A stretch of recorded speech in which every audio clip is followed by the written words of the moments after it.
हस्तिनापुर की धरती पर अनेक राजाओं ने जन्म लिया, पर देवव्रत जैसा दूसरा कोई नहीं हुआ जो आगे चलकर पूरी आर्यावर्त में भीष्म के नाम से अमर हुआ।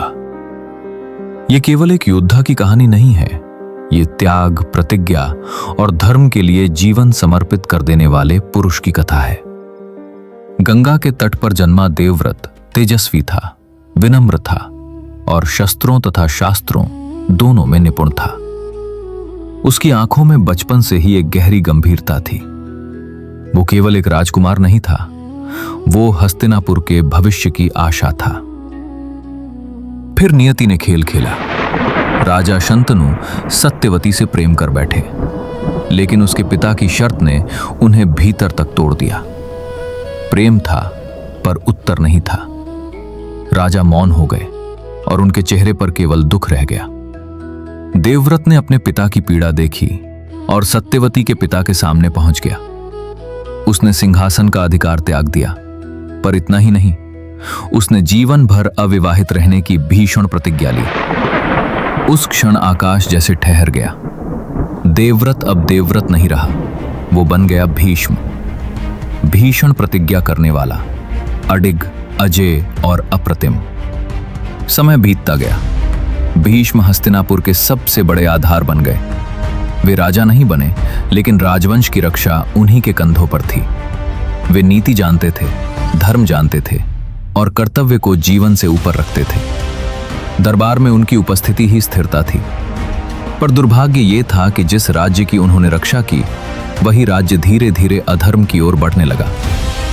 फिर आया कुरुक्षेत्र का महासंग्राम। धरती कांप रही थी। आकाश धूल और युद्ध के धुएं से भर गया था और उस युद्ध भूमि के केंद्र में था भीष्म।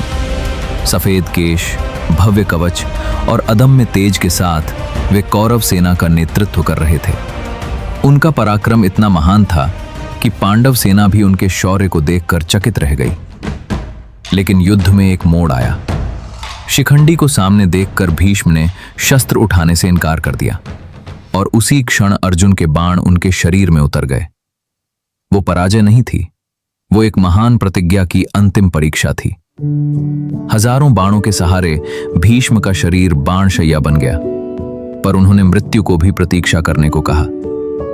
वे उत्तरायण की प्रतीक्षा करते रहे, क्योंकि वे जानते थे कि जीवन और मृत्यु दोनों धर्म के अधीन है। उनकी देह घायल थी, लेकिन मन शांत था। युधिष्ठिर से अर्जुन तक सब उनके चरणों में झुके और भीष्म ने उन्हें धर्म, राजधर्म और जीवन की अंतिम शिक्षा दी। फिर उत्तरायण आया। भीष्म ने आंखें बंद की और एक युग समाप्त हो गया।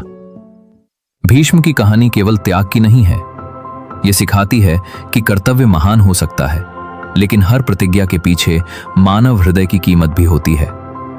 देवव्रत भीष्म बनकर अमर हुए, एक ऐसे पुरुष के रूप में जिसकी गूंज आज भी समय के पार सुनाई देती है।